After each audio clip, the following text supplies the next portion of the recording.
बोले आपने मनुस्मृति की प्रासंगिकता, उसकी ऐतिहासिकता पर चर्चा करने के लिए आग्रह किया है। आपके सम्मानित चैनल के माध्यम से मैं कहना चाहता हूँ, मनुस्मृति आदि ग्रंथ है। कुछ पाश्चात्य और वामपंथी विचारकों ने मनुस्मृति को 4000 से 3000 ईसा वर्ष पूर्व लिखना के माना है, जबकि रामायण और महाभारत काल में भी इसका वर्णन आता है। रघुवंश में महाकवि कालिदास लिखते हैं, उनका ये कहना है कि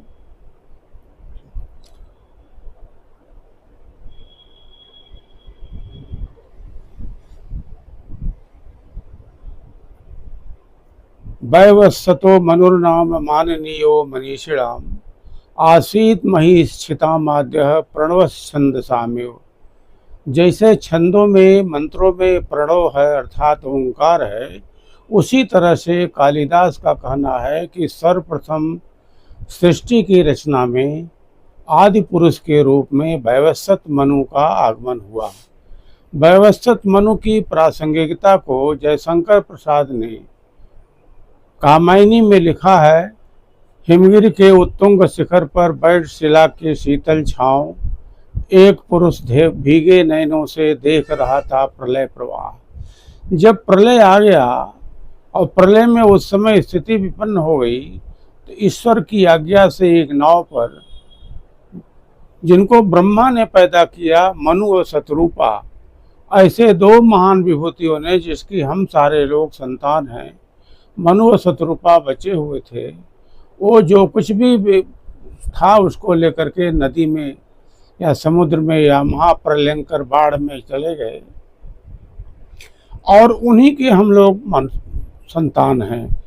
उनको वैवस्वत का नाम असंख्य मनु हुए हैं, 20 मनु हुए हैं, लेकिन मनु की संतान होने के कारण मानव और मनुष्य ये सब उनके नाते हुआ है। भारत में धर्मशास्त्र के इतिहास के बहुत बड़े विद्वान हैं, जिनको भारत सरकार ने भारत रत्न भी दिया है। भारत रत्न वामन काणे ने लिखा है कि महाराज मनु क्षितिज में सर्वप्रथम उत्पन्न हुए, और उनका धर्मशास्त्र के इतिहास के हिसाब से 30 लाख वर्ष से पूर्व के मनु की कालगणना की जाती है। अब 5000 वर्ष पूर्व महाराज श्री कृष्ण के गीता का उपदेश देते हो गया, यह माना जाएगा कि उसमें मनु का वर्णन आया है, तो निसंदेह उसके पहले का रहा होगा।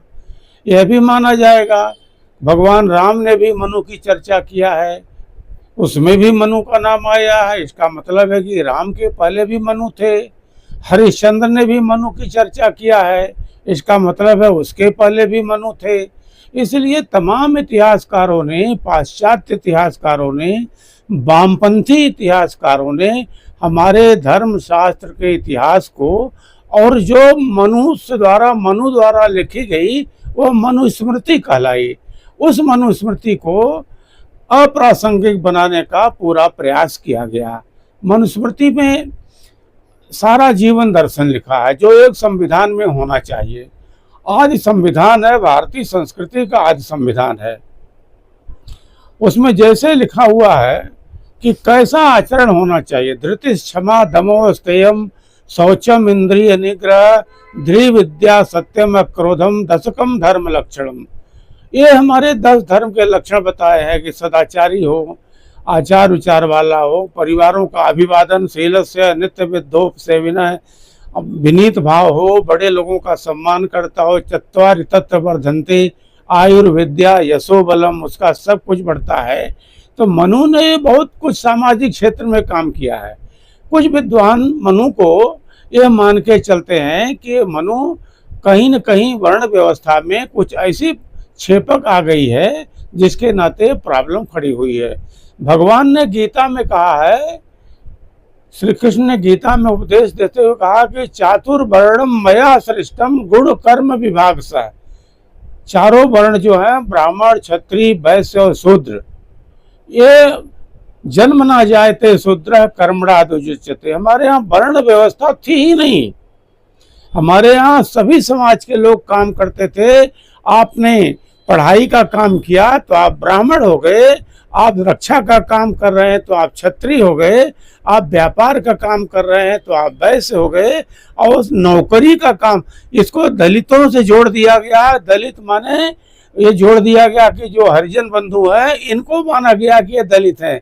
वास्तव में जो सेवा का काम करता था उसको माना जाता था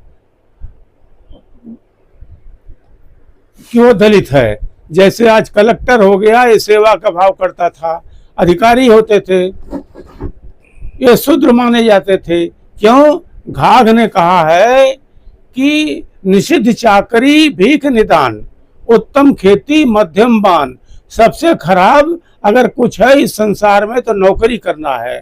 तो मनु की प्रासंगिकता आज विद्यमान है। मनु यह कहते हैं, अपनी बौद्धिकता के आधार पर जो व्यक्ति अपराध करता है, उदाहरण के लिए कोई विद्यालय का वाइस चांसलर, प्रिंसिपल या बड़ा व्यक्ति या राजा, अगर कोई अपराध करता है, आज के संविधान में सबकी सजा बराबर है।